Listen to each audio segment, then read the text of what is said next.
Aires. Matthias, thank you very much for joining Thanks us. for having me. Just give us a little perspective, if you could, of what types of sectors people are interested in acquiring in Argentina now. The overseas clients you're talking to, what are they looking at? Sure. I think everyone is very expectant about what's going on in Argentina and what are the prospects under the new political cycle. I think clearly there's a lot of interest in certain sectors that are having interesting dynamics in other parts of the region. For example, the energy sector is a particular industry where Argentina is very, very far behind their peers. There are significant investment requirements needed for the next decades, and therefore once conditions normalize in macroeconomic side, we will see a lot of investment from foreign players that are already either present here or in the region. The other sector which is critical to Argentine future is the agribusiness sector. We see a lot of interest.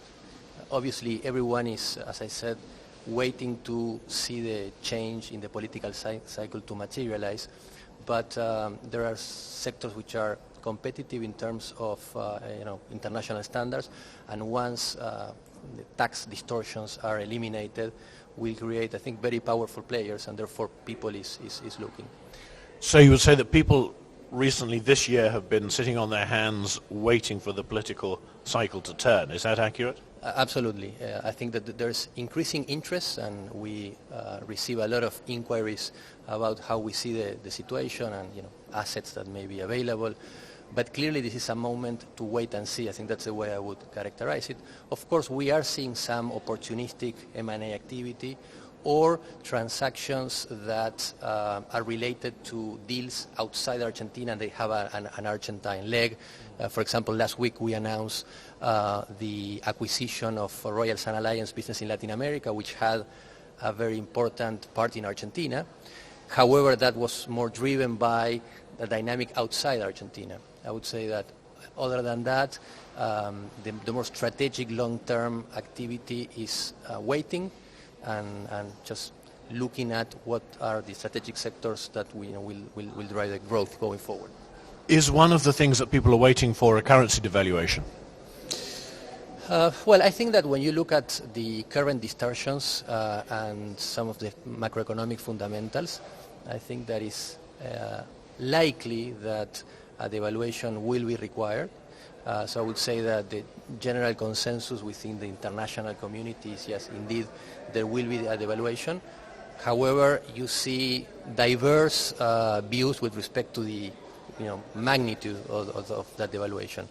But I think that to answer your question, yes, I think that there's an expected devaluation of the official exchange rate. Now, a devaluation might close the gap, and that closing in the gap is an important element to foster transactional activity, because those distortions and the gap between bid and ask expectations is part of what is impeding more transactions.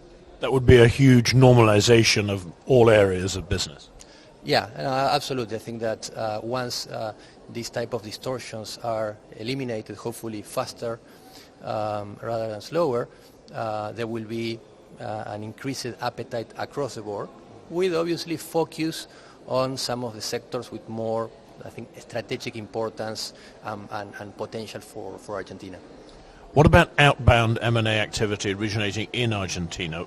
One thing to mention there is that Argentine companies are very under-leveraged in comparison to their global peers.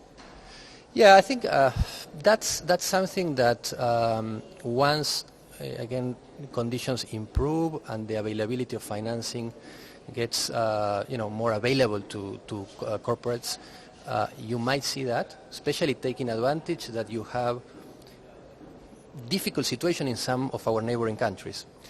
Now, today the reality is that Argentine corporates have a big disadvantage in terms of cost of capital.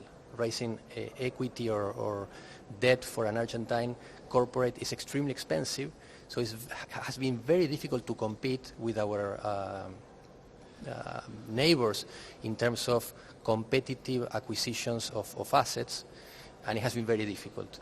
Once we get into a convergence in terms of exchange rate and interest rates, that might be possible because we do have good corporates that have been, in comparison with some of our neighboring countries, very prudent and conservative in terms of international expansion. So there are very few Argentine multilatinas, and there's no reason why in Argentina we couldn't have more Colombian or Chilean multilatinas doing businesses across the region. We'll come back and ask you again a year from now, Matthias, how that's progressing when a lot more will be clear. But thank you very much for talking to us. Thank you.